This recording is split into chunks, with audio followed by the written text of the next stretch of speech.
China ने तवांग में जो किया वो उसकी विस्तारवादी नीति की सच्चाई है और उसने कोई पहली बार ऐसा नहीं किया है।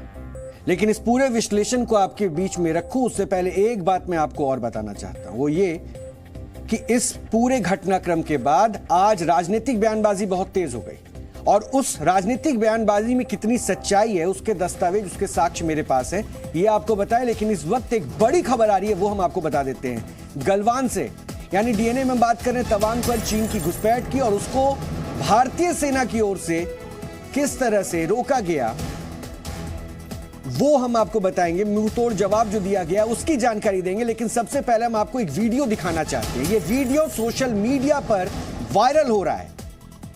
इस वीडियो की पुष्टि जी न्यूज नहीं करता है, लेकिन बताया यह जा रहा है कि इसमें हो रही झड़प में भारतीय सैनिक चीन के सैनिकों को पीट रहे हैं। सोशल मीडिया पर दावा किया जा रहा है कि यह वीडियो तवांग का है। फिर भी हम आपको बता दें कि यह वीडियो कहां का है, किस दिन का है, हम इसकी पुष्टि नहीं कर सकते हैं। यह वीडियो सोशल मीडिया पर वायरल हो रहा है और यह दावा किया जा रहा है सोशल मीडिया पर कि उस झड़प का ही यह वीडियो है। और इस तस्वीर में यह दिख रहा है कि भारतीय सेना के जो जाबाज हैं वो चाइनीज सैनिकों को पीट रहे हैं।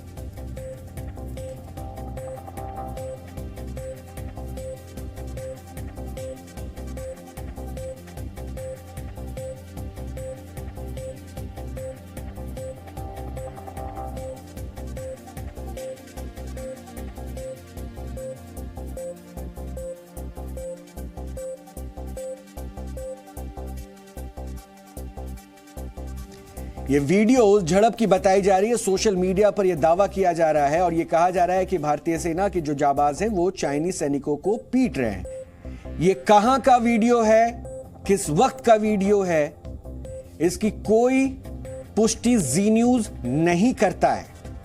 लेकिन सोशल मीडिया पर यह दावा किया जा रहा है कि इस वीडियो में जो दिख रहा है उसके मुताबिक भारतीय सैनिक चाइना के जो पीएलए आर्मी है उसकी पिटाई कर रहे हैं।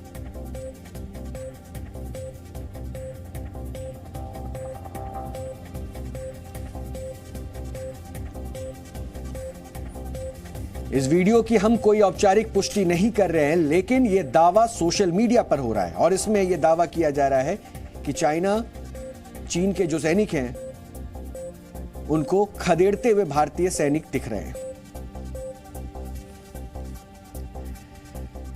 लेकिन गलवान से भी चीन सबक नहीं सीखा है, यह सच्चाई है। उसे मालूम था कि अगर उसने भारत की किसी भी सीमा पर घुसपैठ की तो उनका हाल बुरा होगा। लेकिन इसके बावजूद तवांग में उसने पीएलए के सैनिकों को भेजा और भारतीय सेना ने उन्हें मारकर भगा दिया। अभी हाल ही में उत्तराखंड में चीन की सीमा के पास यूएस आर्मी और भारतीय सेना ने युद्धाभ्यास किया था और माना यह जा रहा है कि तवांग में चीनी सैनिकों की घुसपैठ की हरकत इसी युद्धाभ्यास के बाद डराने के लिए की गई थी, प्रोपेगेंडा क्रिएट करने के लिए। लेकिन भारतीय सेना ने जिस तरह का मुंहतोड़ जवाब दिया उसने चीन को भारतीय सेना की ताकत और हिम्मत का परिचय दे दिया। भारत और चीन के सैनिकों की यह झड़प 8 दिसंबर की रात 3 बजे हुई थी, इसलिए तकनीकी रूप से इसे 9 दिसंबर कहा जाएगा।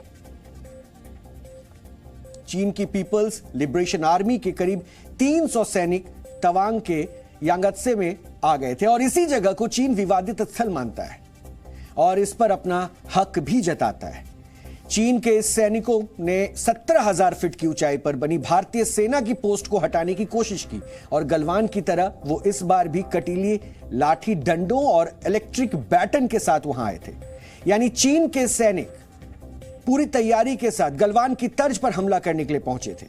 लेकिन इस बार भारतीय सेना तैयार थी और भारतीय सैनिकों के जवाबी हमले में चीन के सैनिक बुरी तरह से घायल होकर भाग गए। बताया यह भी जा रहा है कि इस बार भारतीय सैनिकों के हाथ में भी कटीले लाठी डंडे थे जिससे उन्होंने चीन के सैनिकों को बुरी तरह से पीटा है। वैसे तवांग में मार खाने के बाद चीन की सेना के अधिकारियों ने भारतीय सेना के साथ 11 दिसंबर को एक फ्लैग मीटिंग भी की और इस मीटिंग के बाद यह मामला कुछ शांत हुआ। फिलहाल जिस जगह पर यह विवाद हुआ वहां से दोनों ही सेनाएं पीछे हट गई हैं और इससे पहले वर्ष 1975 में तवांग में विवाद हुआ था, तब भारत के 4 सैनिक शहीद हुए थे। वर्ष 2020 में गलवान के बाद यह पहली बार है जब भारत और चीन के सैनिकों के बीच इस तरह की झड़प हुई है। वैसे तवांग में हुई ये नई झड़प के लिए चीन ने काफी पहले से प्लानिंग की होगी। तवांग पर चीन अपना दावा लगातार पेश करता रहा है। तो अब हम आपको यह भी बताते हैं कि आखिर चीन की नजरें तवांग पर क्यों टिकी हुई है। तवांग को चीन तिब्बत का हिस्सा मानता है और तिब्बत पर कब्जे के बाद से ही वो तवांग समेत पूरे अरुणाचल प्रदेश पर अपना दावा करता है और दुनिया में तिब्बत के बौद्ध धर्म का केंद्र 1950 से पहले तिब्बत की राजधानी लहासा हुआ करती थी। वहां पर दुनिया का सबसे बड़ा बौद्ध मठ था, लेकिन चीन के हमले के बाद पूरे तिब्बत पर चीन ने कब्जा कर लिया और तिब्बत में बौद्ध धर्म को मानने वाले अनुयायी तब तिब्बत छोड़कर बड़ी संख्या में भारत आ गए थे। उस वक्त दलाई लामा को भी तिब्बत छोड़ना पड़ा था। तब दलाई लामा तवांग के रास्ते भारत आए थे और तवांग वो जगह है जो तिब्बत के बौद्ध धर्म का दूसरा सबसे बड़ा केंद्र है। 17वीं सदी में बना यहां का बौद्ध मठ दुनिया का दूसरा और भारत का सबसे बड़ा मठ है। यहां पर दुनिया भर के बौद्ध अनुयायी आते हैं और बौद्ध अनुयायियों में इस मठ का महत्व इसलिए भी ज्यादा है क्योंकि छठे दलाई लामा का जन्म भी इसी मठ में हुआ था। और चीन की परेशानी यह है कि तिब्बत पर कब्जे के बाद भी पूरी दुनिया में उसका विरोध होता रहा है और तिब्बत में बौद्ध धर्म को मानने वाले लगातार चीन के खिलाफ आवाज उठाते रहे। चीन को डर है कि धर्मगुरु दलाई लामा के रहते चीन के विरोध की संस्कृति चलती रहेगी, इसलिए वो तवांग के बौद्ध मठ और इसके अनुयायियों पर नियंत्रण चाहता है। चीन को यह भी डर है कि मौजूदा दलाई लामा के बाद अगला दलाई लामा तवांग से भी हो सकता है और अगर ऐसा हुआ तो तिब्बत पर कब्जे को लेकर चीन का विरोध साल दर साल चलता रहेगा। इसके अलावा अरुणाचल प्रदेश सांस्कृतिक तौर पर तिब्बत, म्यांमार और भूटान के करीब नजर आता है। पहले तिब्बत और भारत के शासकों के बीच किसी प्रकार का विवाद नहीं था, लेकिन चीन में कम्युनिस्ट सत्ता के आने के बाद तिब्बत पर कब्जा शुरू हो गया और चीन ने धीरे धीरे बौद्ध धर्म से जुड़े प्रतीकों, मठों पर कब्जा शुरू कर दिया, लेकिन वो तवांग तक नहीं पहुंच पाया और तिब्बत पर निर्विवाद कब्जे के लिए चीन को तवांग जीतना बहुत जरूरी था। इसलिए वो भारत से तवांग को सौंपने और बदले में अक्साई चिन्ह वापस लेने का प्रस्ताव भी रख चुका है, लेकिन भारत ने इसे नकार दिया था। इस इलाके पर अपना दबदबा दिखाने के लिए चीन ने तवांग से सटी सीमा के आसपास न सिर्फ बड़े पैमाने पर सैन्य तैनाती की है, बल्कि उसने मिसाइल भी लगाई है और भारत तवांग को लेकर चीन की परेशानी समझता है। भारत जानता है कि तवांग सामरिक रूप से चीन को क्यों चाहिए। चीन यह भी चाहता है कि बिना किसी विवाद के तवांग उसके पास आ जाए और दुनिया को पता भी ना चले। और यही वजह है कि तवांग में जब चीन के सैनिकों को भारतीय सैनिकों ने भगाया तो इसको लेकर चीन ने कम शब्दों में अपनी बात कही थी। 据我们了解，目前中印边境局势总体平稳，双方一直通过外交和军事渠道就涉边问题保持畅通的沟通，希望印方同中方相向而行，认真落实两国领导人达成的重要共识。 हमेशा झूठे और प्रोपेगेंडा वीडियो जारी करने वाला चीन इस बार कम शब्दों में अपने बयान जारी कर रहा है। इसका मतलब आप समझ रहे हैं। अब हम आपको तवांग विवाद से जुड़ी एक रिपोर्ट भी दिखाएंगे, जिसे देखकर आपको चीन की नीयत और भारतीय सेना की नीति दोनों की जानकारी मिल जाएगी।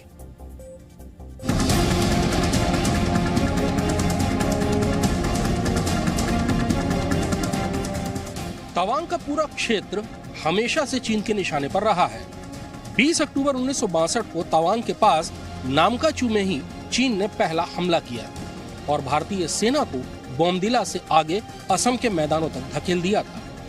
यांगसे, जहां 9 दिसंबर को मुठभेड़ हुई, वहां भारतीय और चीनी सैनिकों के बीच में टकराव एक आम बात है। दरअसल यहां भारत स्ट्रैटेजिकली बहुत अच्छी पोजीशन पर है। यांगसे में 17,000 फीट की हाइट पर भारतीय सैनिक बैठे हुए हैं। जाहिर है चीन को इससे परेशानी है और चीन भारत की इस मोर्चेबंदी को खत्म करना चाहता है। तवांग सीमा के पास सबसे महत्वपूर्ण शहर है। यहाँ से बुमला, लुंगरूला या नामकाचू की तरफ अलग अलग सड़कें जाती हैं। चीन अगर तवांग तक आ जाएगा तो उसके पास बोमदिला तक जाने का सीधा रास्ता मिल जाएगा, जहाँ से असम के मैदान ज्यादा दूर नहीं है। तवांग को लेकर चीन की बेचैनी एक और मकसद से है। दरअसल तवांग का बौद्ध विहार तिब्बतियों के लिए बहुत महत्वपूर्ण है। यहाँ से तिब्बतियों को अपना स्वतंत्रता आंदोलन चलाने के लिए धार्मिक और आध्यात्मिक ऊर्जा मिलती है। दरअसल इसी रास्ते से दलाई लामा अपने अनुयायियों के साथ चीन से बचकर भारत भी आए थे। इसलिए चीन तवांग पर अपना दावा करता है और किसी भी स्थिति में तवांग को हासिल करना चाहता है। तवांग के अलावा अरुणाचल प्रदेश में फिश टेल 1 और फिश टेल 2 ये 2 फ्रिक्शन पॉइंट हैं जहां पर चीनी और भारतीय सैनिक आमने सामने आते रहते हैं, लेकिन वहां मुठभेड़ों की तादाद इतनी नहीं होती जितनी तवांग सेक्टर में और खास तौर पर यांगसे में होती है। वैसे जानकारी जो मुझ तक पहुंच रही वो जरूर मैं आपके साझा करना चाहता हूं, क्योंकि ये भी पता चल रहा है कि जिस वक्त ये झड़प हुई उस वक्त भारतीय जवान के 3 बटालियन वहां मौजूद थे और इन तीनों ने ही पीएलए के जो आर्मी वहां पर पहुंचे उनको वहां से भगाया, उनको वहां से खदेड़ दिया। वैसे भारत और चीन के बीच सीमा विवाद बहुत पुराना है और भारत की चीन से लगती हुई सीमा करीब 3488 किलोमीटर की है। यह लद्दाख, हिमाचल प्रदेश, उत्तराखंड, सिक्किम और अरुणाचल प्रदेश से लगती है। इसमें भी चीन के साथ हमारी सीमा लाइन ऑफ एक्चुअल कंट्रोल यानी कि वास्तविक नियंत्रण रेखा कहलाती है और चीन ने 1993 में आधिकारिक रूप से एलएसी को नियंत्रण रेखा मान लिया था। हालांकि लद्दाख में अक्साई चिन को वो अपनी जमीन बताता है और वर्ष 1962 के युद्ध के बाद चीन ने इस पूरे इलाके पर कब्जा भी कर लिया था। भारत और चीन के बीच जो सीमांकन हुआ है उसको चीन नहीं मानता है, इसलिए दोनों देशों के बीच मतभेद रहते हैं। इसलिए चीन अरुणाचल प्रदेश पर भी अपना दावा करता है और उसका कहना है कि अरुणाचल प्रदेश दक्षिणी तिब्बत का हिस्सा है और तिब्बत पर चीन कब्जा कर चुका है। वर्ष 1914 में तिब्बत एक स्वतंत्र देश था। हालांकि चीन ने तिब्बत को कभी एक स्वतंत्र देश नहीं माना था और इस वजह से वर्ष 1950 में चीन ने तिब्बत को अपनी सैन्य ताकत के दम पर कब्जे में ले लिया था। इसलिए चीन अरुणाचल प्रदेश में मैकमोहन लाइन को भी नहीं मानता है और मैकमोहन लाइन तिब्बत और भारत की सीमा को निर्धारित करती है। यह मैकमोहन लाइन भूटान से शुरू होकर भारत तिब्बत होते हुए चीन और बर्मा की सीमा भी निर्धारित करती है। अब चीन की चालाकी का पता इसी बात से चलता है कि वो बर्मा के साथ अपनी सीमा पर मैकमोहन लाइन को अंतर्राष्ट्रीय सीमा मान चुका है, लेकिन भारत के मामले में वो ऐसा नहीं करना चाहता है और इसे साफ पता चलता है कि चीन भारत के साथ अपनी सीमा विवाद सुलझाना ही नहीं चाहता है। चीन एक देश के लिए मैकमोहन लाइन को नकारता है और दूसरे देश के लिए उसे स्वीकार करता है। इसी वजह से भारत के साथ सीमा से जुड़े हुए उसके कई विवाद हैं। चीन के साथ भारत की जितनी भी सीमा जुड़ती है उसमें लद्दाख वाले एरिया को वेस्टर्न सेक्टर, हिमाचल और उत्तराखंड वाले क्षेत्र को सेंट्रल सेक्टर और सिक्किम अरुणाचल प्रदेश वाले क्षेत्र को ईस्टर्न सेक्टर कहा जाता है। इन तीनों सेक्टर्स में सबसे ज्यादा विवाद वेस्टर्न सेक्टर में ही होते हैं। चीन की ओर से अतिक्रमण के 33% मामले यही होते हैं और मैप के जरिए हम आपको वही हिस्सा दिखा रहे हैं जहां पर सबसे ज्यादा विवाद होता है। वैसे भारत के साथ चीन का पहला विवाद है वेस्टर्न सेक्टर में पेंगोंग त्सो झील का विवाद। और पेंगोंग झील 134 किलोमीटर लंबी है और इसका लगभग 50% क्षेत्र पर चीन का कब्जा है, जबकि 40% हिस्सा भारतीय सीमा में आता है। करीब 10% हिस्सा विवादित बताया जाता है और इस पर दोनों देश अपना दावा भी पेश करते हैं। इसी विवादित क्षेत्र को लेकर अक्सर विवाद होते हैं। यह झील 14,000 फीट से ज्यादा ऊंचाई पर स्थित है और चीन इस झील से लगी भारतीय सीमा के कुछ और हिस्सों पर अपना दावा करता है। एलएसी इसी झील के बीच से होकर गुजरती है। रणनीतिक रूप से यह झील भारत के लिए बहुत अहम है और यह झील चुशूल घाटी के रास्ते में आती है और चीन इस रास्ते का इस्तेमाल भारत में हमले के लिए कर सकता है। वर्ष 1962 के युद्ध में यही वो जगह थी जहां से चीन ने असली हमले शुरू किए थे और यही वजह है कि चीन ने अपने हिस्से में झील के किनारों पर सड़कों का भी निर्माण किया है। पेंगोंग के बाद वेस्टर्न सेक्टर में ही अक्साई चिन को लेकर भी विवाद है और वर्ष 2020 में जून के महीने में भारत और चीन के सैनिकों के बीच गलवान घाटी में जो झड़प हुई थी वो लद्दाख और अक्साई चिन के बीच भारत चीन सीमा के नजदीक है। गलवान में जो झड़प हुई थी उसमें भारत के 20 सैनिक शहीद हो गए थे, जबकि चीन ने अपने 34 सैनिकों के मारे जाने की बात कही थी। हालांकि बाद में अंतर्राष्ट्रीय मीडिया ने चीन के मारे गए सैनिकों की संख्या को कहीं और ज्यादा बताया था। वैसे गलवान घाटी चीन के दक्षिण शिनजियांग और भारत के लद्दाख तक फैली हुई है। यह इलाका भारत के लिए सामरिक रूप से बहुत महत्वपूर्ण है वर्ष 1962 के युद्ध के दौरान गलवान नदी का यह इलाका भी जंग का केंद्र बना हुआ था और गलवान घाटी को लेकर एक समझौता यह हुआ था कि दोनों देश एलएसी को मानेंगे और उसमें नए निर्माण नहीं करेंगे। लेकिन यह समझौता तब हुआ था जब चीन पहले ही वहां अपने सैन्य ठिकाने बना चुका था। अब भारत अपनी स्थिति मजबूत करने के लिए वहां निर्माण करना चाहता है। वैसे गलवान से पहले वर्ष 2017 में भारत और चीन के बीच ईस्टर्न सेक्टर में लंबी झड़प हुई थी। डोकलाम में दोनों देशों की सेनाओं की झड़प करीब 2 से 3 महीने तक चली थी और उस वक्त डोकलाम में चीन सड़क बनाने की कोशिश कर रहा था, जिसको लेकर भारत ने विरोध जताया था। डोकलाम वास्तव में चीन और भूटान के बीच का विवाद है और डोकलाम का एक हिस्सा भूटान में भी पड़ता है और चीन ने भूटान के हिस्से वाले डोकलाम में कब्जा करके सड़क बनाने की कोशिश की थी। क्योंकि भूटान की सुरक्षा की जिम्मेदारी भारत के पास है, इसलिए इस मुद्दे पर भारतीय सैनिकों ने भूटान की मदद की और डोकलाम का इलाका सिक्किम के नजदीक पड़ता है, इसलिए चीन की यहां घुसपैठ सामरिक नजरिए से भारत के लिए खतरा थी। वैसे डोकलाम एक ऐसा इलाका है जहां भारत, चीन और भूटान तीनों देशों की सीमाएं मिलती हैं और अगर चीन डोकलाम में सड़क बना लेता है तो भारत का चिकन नेक कहा जाने वाला इलाका खतरे में पड़ सकता है। और चिकन नेक 20 किलोमीटर का वो क्षेत्र है जो बांग्लादेश और भूटान की सीमा के बीच पड़ता है। यही हिस्सा पूर्वोत्तर के राज्यों को अन्य भारत से जोड़ता है। सिक्किम में यही एकमात्र ऐसी जगह है जिसे भौगोलिक तौर पर भारतीय सेना अच्छे से समझती है। वो इसका सामरिक फायदा ले सकती है। भारतीय सेना को यहां ऊंचाई का फायदा मिलता है, जिससे युद्ध की स्थिति में भारत चीन पर भारी पड़ सकता है। अब हम आपको एक रिपोर्ट के जरिए भी एलएसी और एलएसी पर दोनों देशों की स्थिति को समझाएंगे और इसे आप बेहतर तरीके से समझ पाएंगे कि यह हिस्सा कितना महत्वपूर्ण है।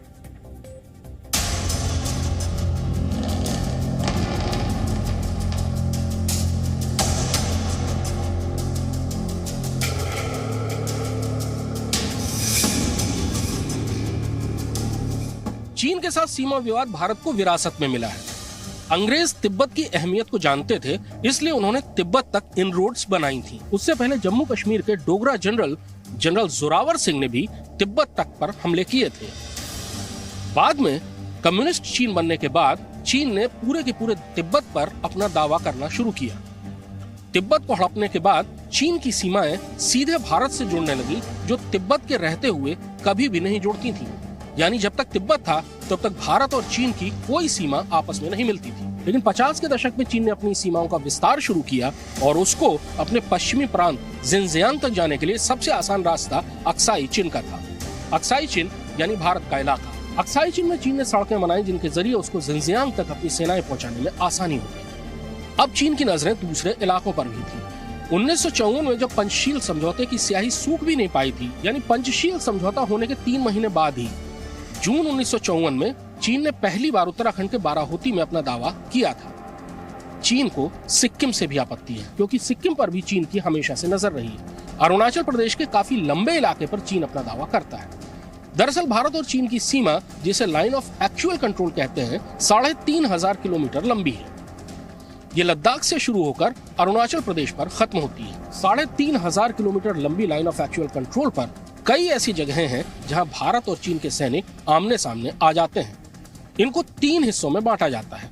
वेस्टर्न सेक्टर, जिसके अंदर लद्दाख आता है, सेंट्रल सेक्टर, जिसके अंदर हिमाचल और उत्तराखंड के हिस्से आते हैं, और उसके बाद ईस्टर्न सेक्टर, जहां सिक्किम और अरुणाचल प्रदेश है। लद्दाख का काफी बड़ा हिस्सा यानी पूरा अक्साई चीन के कब्जे में है। इसी तरह से हिमाचल के कौरिक सेक्टर और उत्तराखंड के बाराहोती ग्राउंड्स पर भी चीन अपना दावा करता है। सिक्किम के कई ऐसे इलाके हैं जहां चीनी सैनिक आते रहते हैं और उनको रोकने के लिए भारतीय सेनाओं की हमेशा तैनाती रहती है। अरुणाचल प्रदेश में तवांग पर चीन की सबसे ज्यादा नजर रहती है।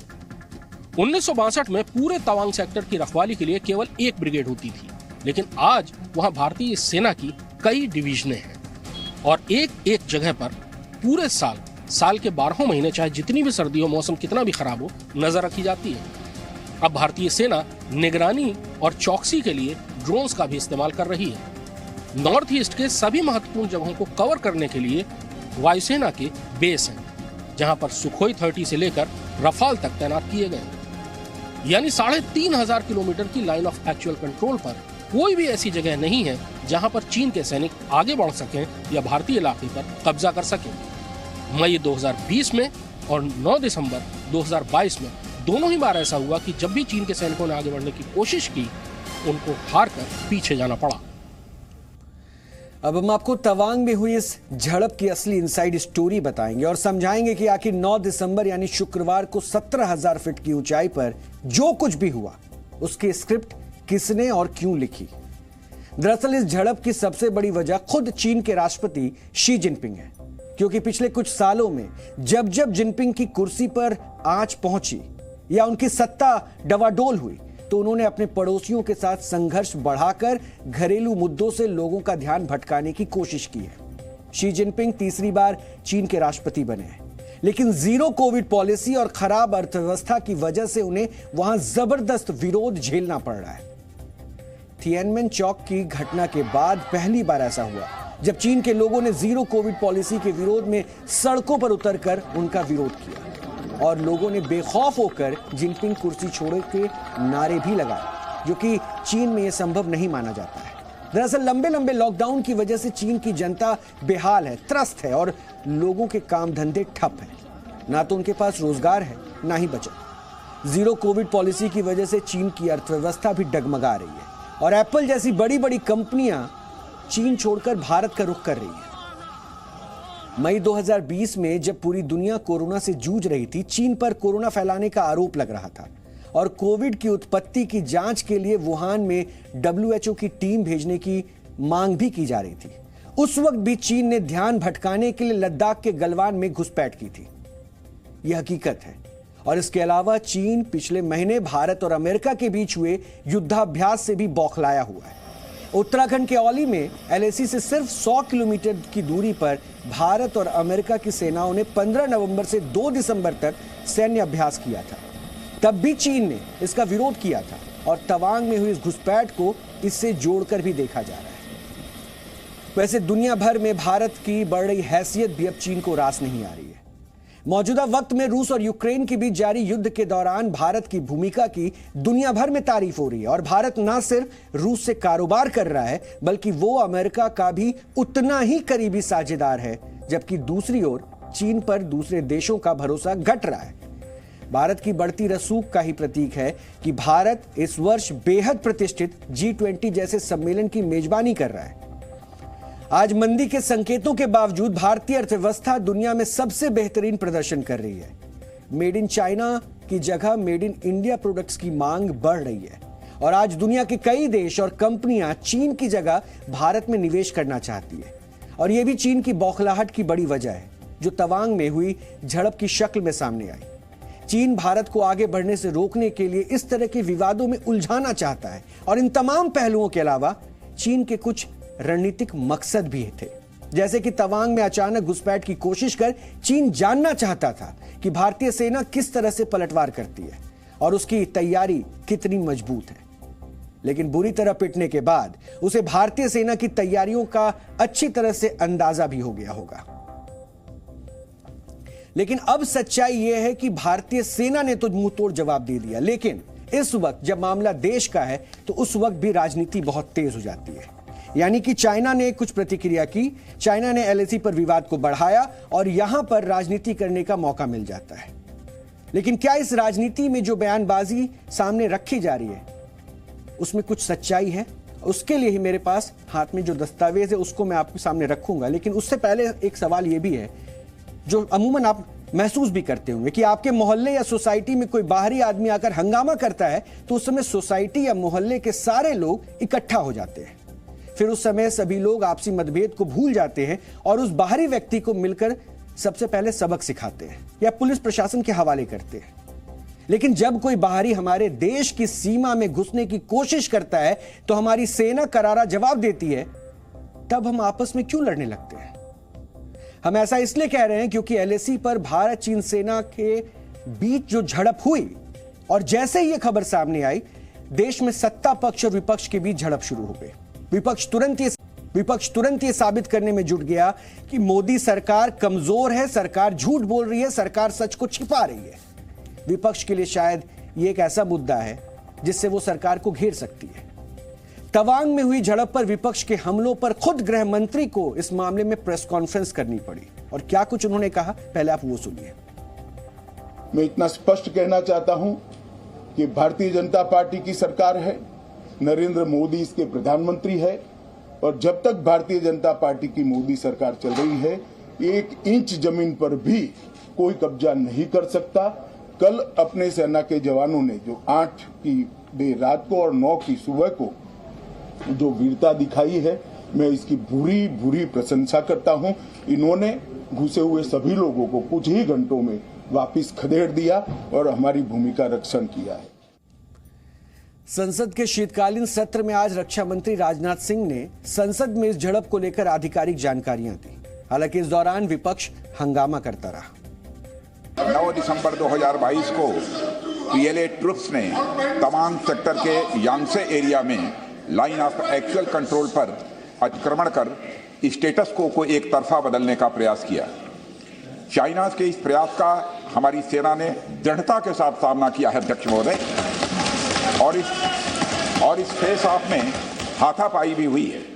भारतीय सेना ने बहादुरी से पीएलए को हमारी टेरिटरी में अतिक्रमण करने से रोका और उन्हें उनकी पोस्ट पर वापस जाने के लिए मजबूर कर दिया अध्यक्ष महोदय। इस झड़प में दोनों ओर के कुछ सैनिकों को चोटें भी आई हैं और मैं इस सदन को अवगत कराना चाहता हूं कि हमारे किसी भी सैनिक की न तो मृत्यु हुई है और न ही कोई गंभीर रूप से घायल हुआ है। इंडियन मिलिट्री कमांडर्स के टाइमली इंटरवेंशन के कारण पीएलए सोल्जर्स अपनी लोकेशंस पर वापस चले गए अध्यक्ष महोदय, और इस घटना के पश्चात एरिया के लोकल कमांडर ने 11 दिसंबर 2022 को अपने चाइनीज काउंटर पार्ट के साथ स्थापित व्यवस्था के तहत एक फ्लैग मीटिंग की और इस घटना पर चर्चा की। चीनी पक्ष को इस तरह के एक्शन के लिए मना किया गया और सीमा पर शांति बनाए रखने के लिए कहा गया। इस मुद्दे को चीनी पक्ष के साथ कूटनीतिक स्तर पर भी उठाया गया है। अध्यक्ष महोदय, मैं इस सदन को आश्वस्त करना चाहता हूं कि हमारी सेनाएं हमारी भौमिक अखंडता को सुरक्षित रखने के लिए पूरी तरह से प्रतिबद्ध हैं और इसके खिलाफ किसी भी प्रयास को रोकने के लिए सदैव तत्पर है हमारी भारत की सेना। और मुझे विश्वास है कि यह सदन हमारी सेनाओं की वीरता और साहस को एक स्वर से समर्थन देगा। और अध्यक्ष महोदय, मैं पूरी तरह से आश्वस्त हूं कि यह संसद बिना किसी संशय के भारत की सेना की क्षमता, शौर्य, पराक्रम व प्रतिबद्धता का भी अभिनंदन करेगा। आपने गौर किया होगा कि जैसे ही रक्षा मंत्री ने अपना बयान थोड़ा पढ़ा, विपक्ष हंगामा करने लगा। जब देश के सरहद पर हुए झड़प को लेकर देश के रक्षा मंत्री देश के सबसे बड़े मंच से आधिकारिक बयान दे रहे हैं, तब भी विपक्ष शांत होकर सुनना नहीं चाहता था। इतने गंभीर मुद्दे पर चर्चा के दौरान भी संसद की कार्रवाई पूरी नहीं हो पाई।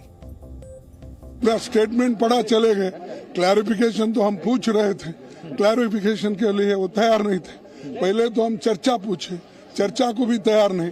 इसका मतलब डेमोक्रेसी में जो कुछ भी चीजें होती हैं वो चर्चा से ही सॉल्व होती है, और हम वो जो चर्चा करके बताना चाहते हैं या कुछ स्टेटमेंट देके हम उसमें क्या कमियां हैं और हमारे पास जो इन्फॉर्मेशन है वो शेयर करना चाहते थे, लेकिन उन्होंने छोड़ दिया। चीन की फौज आकर भारत की सेना पर हमला कर रही है, मार रही है, तकलीफ होगी ना। और ये सरकार छुप रही है सेना की बहादुरी के पीछे, पॉलिटिकल लीडरशिप दिखाने में नाकाम साबित है लोग। देखिए, बॉर्डर पर तो सेना ही जवाब देते ना, सेना ने जवाब दिया। आप अरे भाई साहब, घायल दिख रहे हैं, उनके जो घायल हुए हैं उस पर कुछ नहीं कर रहे। ये सुनिए, क्या देश के प्रधानमंत्री ने नहीं कहा था कि ना कोई घुसा है ना कोई घुसेगा? आप नहीं चलाया था ना। फिर डेमसाक में कौन बैठा है? हमारे ससुराल के लोग बैठे हैं या चीन बैठा है वहां पर? क्या हम जाकर जो हम डिसएंगेजमेंट के वहां पेट्रोलिंग भी नहीं कर पा रहे हैं? डोकलाम में देश को गलत कहा, चीन बैठा हुआ है डोकलाम में। पिछले 5 साल से बराबर चीन ये तमाम हरकतें कर रहा है। इसलिए कर रहा है क्योंकि वो देश के प्रधानमंत्री की तबीयत से वाकिफ हो चुके हैं कि प्रधानमंत्री मोदी कभी नहीं बोलेंगे चीन घुस रहा है। इसीलिए इस हमले चीन कर रहा है। अगर आप मुंह तोड़ जवाब देते उसको आंखें दिखाते, 56 इंच का सीना दिखाते, उसको वहीं रोकते। ये होता है ना, चीन देख लिया है चीजों को। सोचिए, सीमा पर सुरक्षा कर रहे जवान जब नेताओं की इस बहस को सुनते होंगे तो वो क्या सोचते होंगे। आपको याद होगा, सर्जिकल स्ट्राइक हो या फिर एयर स्ट्राइक, गलवान झड़प हो या पीओके के करीब सेना का एक्शन, विपक्ष सरकार पर सवाल उठाता रहा है। और यह तस्वीर इसलिए हम आपको दिखा रहे थे क्योंकि अभी हम चाह रहे हैं कि देश इकट्ठा रहे। अगर बार बार कोई अपनी नापाक इरादों के साथ भारत पर लगातार हमला करने की कोशिश करे तो ऐसे में राजनीति बाद में होनी चाहिए, देश को इकट्ठा रहना चाहिए। लेकिन शायद हमारे यहां राजनीति सबसे अहम हो जाती है।